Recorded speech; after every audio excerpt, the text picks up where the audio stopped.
नमस्कार, right to know में आपका स्वागत है।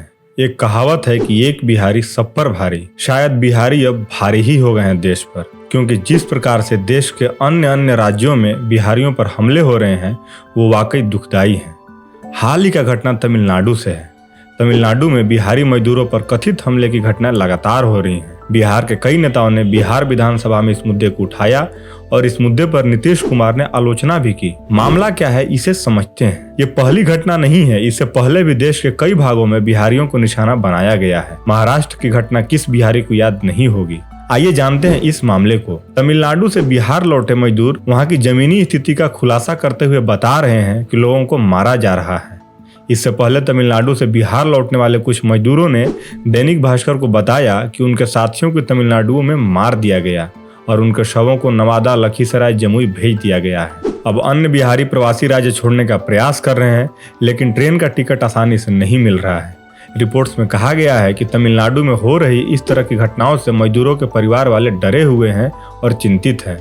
वे राज्य से अपने परिवार के सदस्यों की सुरक्षित वापसी के लिए प्रार्थना कर रहे हैं। तमिलनाडु से लौटे लोगों ने कहा कि वहां हिंदी बोलने वाले एक व्यक्ति की 4 उंगलियां काट दी गई। इसी तरह 12 मजदूरों को एक कमरे में बंद कर फांसी लगा दी गई। उन्होंने बताया कि इस तरह कुल 15 मजदूरों की हत्या की गई है। आप अंदाजा लगाइए कि कितना यह बड़ा आंकड़ा है, और एक विदेश में नहीं बल्कि भारत देश में ही हो रहा है कि अन्य राज्य के लोग एक दूसरे को मार रहे हैं सिर्फ इसलिए क्योंकि उन्हें उस राज्य की भाषा नहीं आती है। श्रमिकों में से एक श्रवण ने बताया कि माहौल बहुत खराब है। दैनिक भास्कर की रिपोर्ट के अनुसार बिहारियों पर हमले में चाकू का इस्तेमाल किया जा रहा है। हिंदी भाषी प्रवासी श्रमिकों का दावा है कि उन्हें ट्रेनों में भी पीटा जाता है और मारपीट की जाती है। 1 मार्च को झारखंड के रांची निवासी कुछ लोग तमिलनाडु से अपने राज्य लौटे। उन्होंने बताया कि दक्षिण भारतीय राज्य में पिछले 20 दिनों से माहौल बिल्कुल खराब है। वहाँ के स्थानीय लोग दूसरे से पूछते हैं कि वे कहाँ से हैं। अगर वे हिंदी भाषी राज्य से बताते हैं तो उन्हें तमिल में गाली दी जाती है और पीटा जाता है। तमिलनाडु में रहने वाले बिहारियों का कहना है कि वो बाहर निकलने से कतरा रहे हैं, जबकि तमिलनाडु में स्टालिन प्रशासन ने इन घटनाओं से इनकार किया है।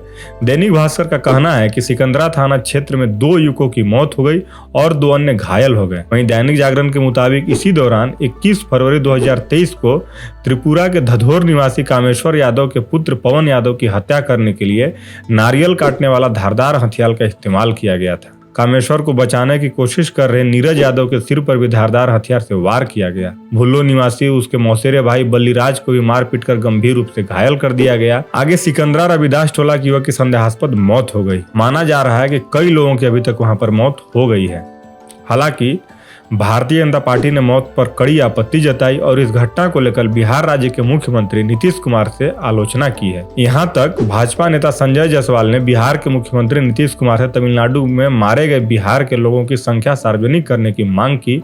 उन्होंने कहा कि तमिलनाडु में बिहारी श्रमिकों की दुर्दशा से उन्हें पीड़ा होती है। खैर, ये इनकी घड़ियाली आंसू है। एक और जहां तमिलनाडु में कई बिहारियों की हत्या हो रही है, वहीं बिहार के उप मुख्यमंत्री चारा चोर लालू यादव के पुत्र तेजस्वी यादव तमिलनाडु राज्य में जाकर तमिलनाडु के मुख्यमंत्री MK स्टालिन के 17वें जन्मदिन के मौके पर डिनर कर रहे हैं। बेशर्मी की भी एक सीमा होती है, लेकिन उस पराकाष्ठा को भी बिहारी नेता पार कर चुके हैं। बिहारियों की हत्या के बारे में कुछ नहीं बोल रहे हैं। भाजपा विधायक उमाकांत सिंह के एक ट्वीट के अनुसार तमिलनाडु में 12 बिहारी मजदूरों की मौत हो गई और 50 से अधिक घायल है। अब जो इसमें बड़ा मोड़ आया, वहाँ के जो तमिलनाडु के DGP शैलेंद्र बाबू हैं, उन्होंने इस घटना से संपूर्णतः इनकार कर दिया है।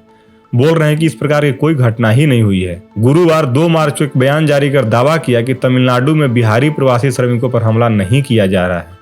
उन्होंने कहा कि वह बिहार में अपने समकक्ष DGP RS भट्टी के पास पहुंचे और मीडिया और सोशल मीडिया पर साझा की जा रही खबरों का खंडन भी किया है। मामले की सच्चाई क्या है, ये तो सरकारी जांच के बाद ही पता चलेगा, लेकिन इसमें सबसे बड़ा दोष अगर किसी का है तो वो बिहार के स्थानीय नेताओं का है। वो या तो नीतीश कुमार हैं, या वो तो लालू यादव हैं, या सुशील मोदी जैसे निकम्मों का है।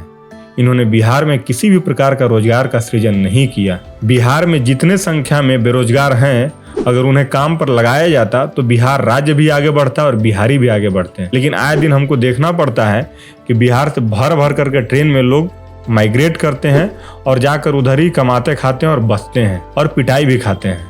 तो ये इन नेताओं को सोचना चाहिए। तमिलनाडु का जो मामला है वो तो एक मामला है ही कि ये बिहारी हर जगह पीटे ही जा रहे हैं, केंद्र सरकार को भी इसमें दखल लेकर के पूरे मामले की तहकीकात करनी चाहिए और जरूरत पड़े तो अपने देश के अच्छे संस्थाओं को भी लगा करके इसमें जांच करवानी चाहिए, क्योंकि 10-12 की संख्या कोई छोटी संख्या नहीं होती है। अगर एक साथ इतने लोगों को मारा जा रहा है तो देश के लिए शर्म की बात है। आपका क्या राय है इस मुद्दे पर कमेंट सेक्शन में कमेंट कीजिए और वीडियो पसंद आई हो तो लाइक करें और दोस्तों के साथ शेयर करें और चैनल पे नए हैं तो चैनल को सब्सक्राइब कीजिए। Thank you.